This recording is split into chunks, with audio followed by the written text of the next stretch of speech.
Do you guys remember back in 2020 during the Panini era where everyone and their mother, their uncle, their cousin, their auntie was giving plant advice? Everyone became a houseplant expert. This was during the Panini era where the houseplant phenomenon had taken over the world. And some of you, including myself, became houseplant girlies during that period. But every single one, they just buy a plant, and after 2 weeks, they set up their tripod stand and they start telling you how to take care of the plant. Everyone became a plant expert. Plant hacks, plant growing tips were flying left, right, and center. And as a beginner, during that era, I fell for everyone. I was so impressionable, as I'm sure many of you were back then. But as I have gotten older, both in life and both in this hobby, I've come to realize that some of the advice, the popular advice back then, some of it was a bit sketchy. Some I don't even follow anymore, and some have aged really terrible. Now, don't worry, as the investigative plant journalist that I am, I have come up with a list of 6. I have more, but I think I want to save the rest for a sequel. But I've come up with a list of about 6 really popular plant advice from back in the day that, in my experience and in my opinion, really aged terribly. So babe, without much ado, we don't like to make our introductions too long. Without much ado, let's get to the nitty gritty. And as usual, this is an open forum, so please do let me know if you still follow this advice, or if, just like me, you find them to be redundant and, frankly speaking, terrible. Okay, so the first one is, don't cut out the yellowing leaves of your plant because it is still providing energy to that plant. Do you remember when this was the reigning advice back in the day? I remember a lot of the girlies had their TikToks and their reels where once you see a yellowing leaf, it tells you don't cut it. No, don't let go of it because it is still providing energy to that plant. I don't know about you. I do not know about you, but I certainly have stopped following that advice. And shall I tell you why? In my experience, and this is based off of years of experience, when a plant has a damage or a yellowing leaf, oftentimes when pests strike, they will actually strike at the yellowing or the unhealthiest looking leaf first before they then spread over to the healthier ones. So if you still go by this advice and you do not remove the yellowing leaves on your plant, you're just setting that plant up to be more susceptible to pest infestations. Now, speaking of pest infestations, here's another reason why I don't follow that advice anymore. Yellowing leaves could also be as a result of an ongoing pest infestation on that plant. In some cases, when you see a plant, and all the leaves look healthy, but there's a particular leaf that is yellowing, chances are when you look, it has a mealybug infestation. Okay, it had a mealybug infestation, and as a result of the damage of the pest, the leaves are then yellowing. So I don't know about you, but the moment I see yellowing leaves on my plants, I remove them. I don't care. It's supplying the plant energy. Girl, no, I remove them instantly, and nowadays I have a compost bin, and if the leaf is not infested, if I can see there's no pest infestation, I would then add it to my compost bin.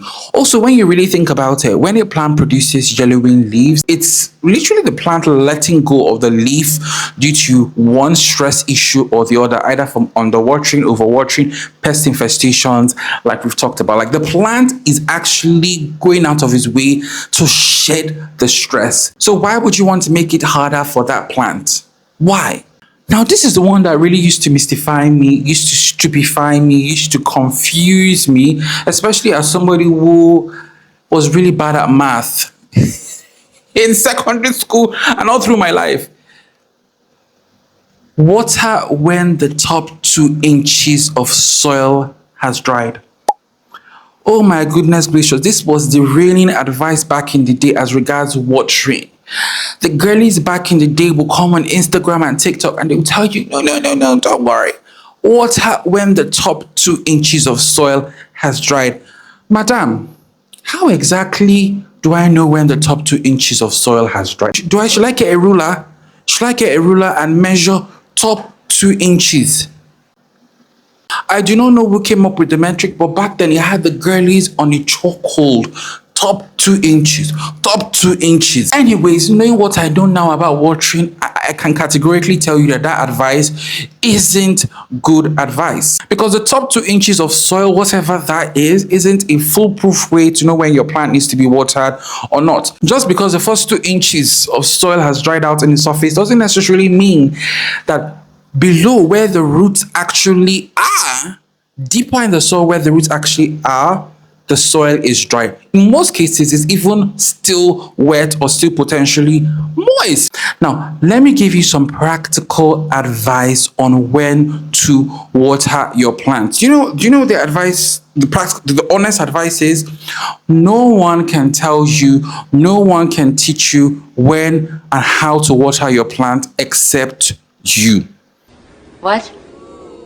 It is going to be based off of your experience. It is going to be based off of your growing conditions. It is going to be based off of your own weather conditions and whatnot. The way I water my plants is certainly going to be different from the way you in the UK or the US or in Canada would also water your plants. When it comes to watering plants, you are going to just have to learn on the go by yourself, based off of how your plants react. I know somebody that actually waters her plants every single day. Every single day. This is advice that if you read on the internet, they will tell you it's a big no-no. Never water your plants every single day. But she waters her plants every single day and they do so well. They are the best looking plants I have ever seen in my life. So everything is going to be based off of your experience when it comes to watering plants. Because to be honest, that is the only practical watering advice that there is. All this water in the top 2 inches, oh, please, let's leave it in 2020 where it belonged. Now, this next one is going to be a bit divisive. It's going to be a bit controversial, okay? Because I still see this advice flying around and I still see some of you actually doing it. I don't, because I've noticed it doesn't make any difference. It is, don't repot your plant the moment you just buy it from the store. Why? I know why. The consensus generally is the plant is in shock. It's transitioning to its new environment. So by the time you report it into its new pot, you further stressed it, yada yada yada. Babes, I have noticed it doesn't make a difference. I have been gardening both indoors and outdoors for 5 years now as an elderly in this hobby, and to be honest, I've noticed it doesn't make a difference. There are plants that I have reported literally the moment I got them, the second I got them from the store, and they're fine. They didn't die, they didn't throw a tantrum, they're fine. They're doing great. In fact, the only reason why these days I don't report plants as immediately as I used to is because of time and energy. 40 is around the corner. I don't have the energy and the time to excitedly be reporting plants the way I used to back then. These days, when I buy a plant from the store and I check that the soil is still decent, I'm like, okay, I'll report you in like another 2 weeks. I'm tired. That's the only thing that has been restraining me now. But I have reported plants the moment I got them from the store, from the road. Some of you have seen in my vlogs, literally the moment I got them from the roadside, I'm reporting them and they're fine. They're still alive. They didn't go downhill. I will, however, say though, if a plant has been through a very long transit, a long and stressful transit, especially if you're getting things from like another state or another country, oh, this is when I definitely apply that rule, because I'm like, this babe has been through so much. She's coming all the way from the UK, from Thailand. Let me just give her some time. Let me just give her some time to settle, okay? And when I see she's not as stressed, I will then report her. But if I'm just buying something from a store that is literally like 40 minutes away, an hour away, heck, even 2 hours away, You want me not to report it? Girl, I will report that plant. Come and beat me now. I will report the plant. And I and the plant will be fine. So please don't limit yourself to all these rigid rules. Sometimes I ask myself, who makes these rules? Did somebody just decide to just wake up one day and was like, oh, do not report your plant when you buy them from the big box store. Wait 3 days. Wait. Except the plant has been through a stressful ordeal, a long transit, I will give sis time to recover. But outside of that, I don't know about you, but outside of that, I'm reporting that plant. The only thing stopping me from doing so immediately, like I said, is old age. But outside of that, I will report that plant when I get it. And nothing has ever happened when I've done so. So the next one, this one is ridiculous, especially as somebody who grows plants outdoors. But back then I believed it. I was such an impressionable individual back then in this hobby that I believed everything. Don't water your plants at night. Oh, what are your plants? And in fact, I don't even know why this advice was quite popular or was making the rounds back then. I don't know. Maybe they said it was because it was going to cause rot, or I don't even know. But I have a question. If you still follow this advice, I have a question for you. Doesn't it rain in the rainforest at night? No, now. Does it only rain in the day? I live in a tropical country. It rains both morning and night. Yeah, in fact, during the rainy season, it rains a lot at night. So the plants that it rains on at night, have they died? Do they die? No. So please, I see that sometimes you are busy, you work a 9 to 5, you know, and the only time you have the energy and time to water your plants is at night. Go for it. There are times I've come in, I'm like, oh my goodness gracious, it's the middle of the night, it's 2 a.m. deep in the night, and I wake up and I'm like, oh my goodness gracious, this plant looks thirsty. I water the babe and she's fine. She doesn't die. So that rule of don't water your plant at night, girly, you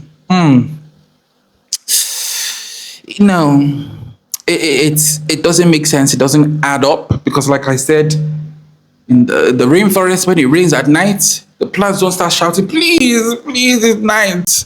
I'm scared it's night, don't rain. They don't do that. Yeah, but please let me know. Let me know if you have, if honestly, I'm honestly willing to change my mind about certain things. So if you have actually legitimate reasons, science-backed reasons, you know, as to why you shouldn't water your plants at night, do let me know in the comments. But in my experience, the only time I do not, and this is advice that honestly still stands true till this day, especially living in an oven of the country, the only time I do not water my plants is in the afternoons during the hot weather. I have learned the hard way that even showering your plants, not even necessarily watering them, but even showering your plants on a hot sunny day, the reflection from the water droplets can honestly just burn your plants, apparently. So yeah, you don't want to do that.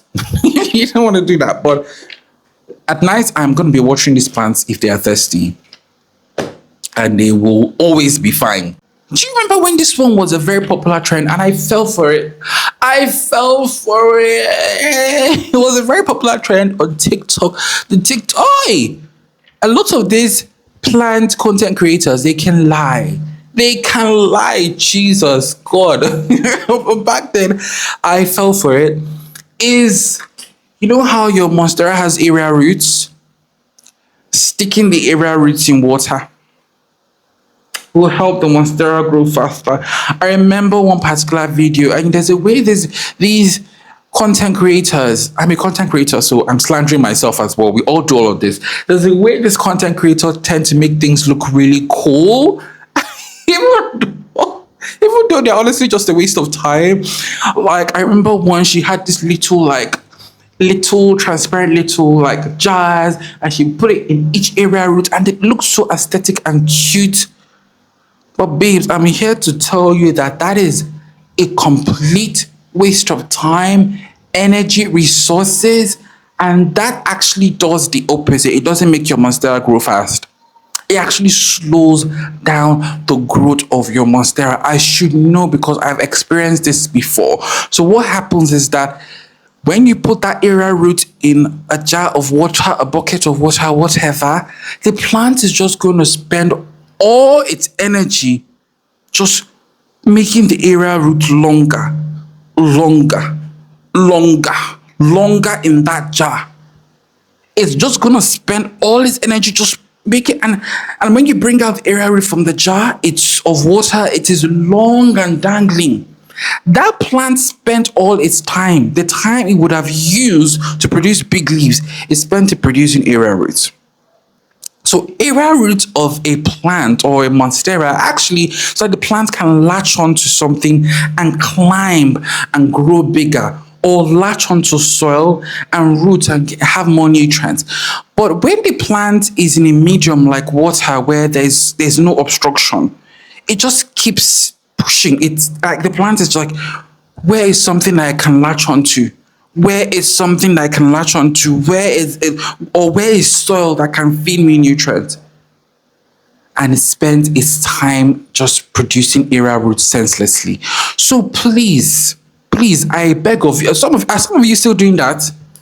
Fortunately, my cane is not with me today. My famous cane is not with me today. I was ready to bring it out. But if you're still doing that, please can you stop? It's just wasting your time and honestly taking out all the energy from your monstera. What I do with monstera area roots is I stick it back in the soil. I stick it back in the soil, and then it literally becomes part of the root system of the soil, or I just cut it off if I don't like to see it, or I just, attach it to a pole or whatever. That is the function of the area roots of your plants, not to stick it in an infinite medium where it just grows. Please. Oh, Jesus. I'm sweating, guys. I'm sweating. This video is putting me through the works. But yes, please don't do that to your monstera. Okay? Now, this one, I saved this one for the last. Because I feel like this still has a lot of you, especially the Western girlies, the American girlies, Canadian girlies, UK girlies as well. This has a lot of you in the chokehold. Okay? It is using chunky mix for every and any plant. I remember back then during the 2021 era. Oh my goodness gracious. Chunky mix was, if you didn't have a chunky mix, your plants wouldn't thrive. Chunky mix was the reigning thing in town. Everybody was making their soil mix. Millennials, we love a chunky mix. People had been growing plants years before. Our forefathers, our ancestors, our grandparents, our parents were growing plants way before. But all of a sudden, we just discovered chunky mix. We discovered that if it's not chunky mix, then you're not growing that plant. And back then, the mix used to be chunky. It used to be so chunky. Leca, orchid back, sphagnum moss they put inside the mix, worm casting they put inside the mix, charcoal they put inside the mix. There was nothing they didn't put inside. In fact, I'm surprised you all didn't add Lego blocks inside your mix. Like, the mix would be so chunky, and that was like the gold standard. If it is not chunky, then that plant is not gonna thrive. That's the reason why your plant is dying, because it's not in a chunky mix. Okay, so I'm not saying throw chunky mix away. I'm not saying throw it in the dustbin. Yes, some plants actually like a chunky mix. Some plants, but that's not the gold standard for a lot of plants. In fact, I found that as somebody who lives in a country where the ingredients needed to make the chunky mix are very expensive or not available, I found that you can actually go without a chunky mix. None of my plants are in the chunky mix, guys. None of the plants, the ones I grow outdoors, the ones I grow indoors, none of them are in a chunky mix. Back then, I didn't know this, so I used to just feel so inadequate. I used to feel like, oh my God, my plants are not doing well because it doesn't have peca, it doesn't have perlite, it doesn't have bark, it doesn't have this. Oh my God. Oh. But now I've come to realize it's not necessary. It's a Western thing. It's a Western belief. You guys honestly strongly believe that chunky mix is the way to go for for back then it was for pretty much every plant. But now I guess now every single plant group has their own type of soil. Hoyas have their own type of soil.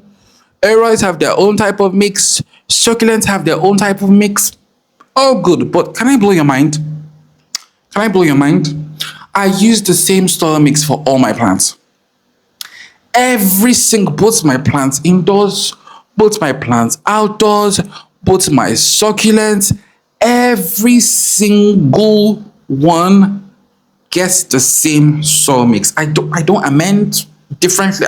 Ain't nobody got time. I am not saying that you should do that, but I'm just saying that it is possible, honey, because not everyone in the world has a chunky soil mix or has the means or the resources or the funds to have different mixes for different types of plants. It is still possible to use the same mix for every single plant.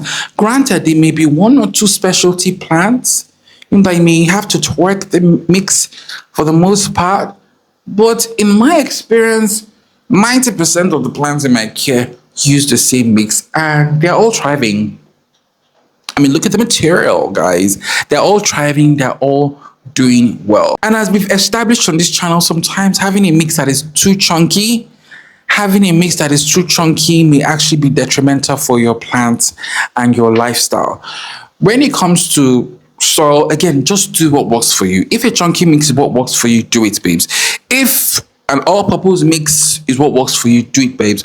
Just do what works for you. Do not limit yourself to this rigid, redundant, and as we've also established, terrible plant advice that you see on the internet sometimes. But yeah, anyways, I still have lots more, but we're gonna make a sequel depending on how this video performs. If I see you guys love it, because I'm here to please y'all. But whatever you guys love is what I repeat over and over again. If I see you guys love it, I'm gonna do a sequel. Heck, I might even do a trequel, a 3-part series, a 5-part series, as long as you guys love it. But anyways, we've come to the end of this video, darlings. As usual, let's kick in the comments. Please let me know your thoughts. Do you agree with me? Do you still follow this advice? Do you think they're terrible? Let's kick it. Let's have a conversation in the comments. Until then, I will see you in the next one. And by the way, if you watched this point and you haven't subscribed, you're lucky my cane. You're lucky my cane is not here. My African cane. If you were here, you would have been dealt with. Subscribe. And see you in the next one. Bye, my loves.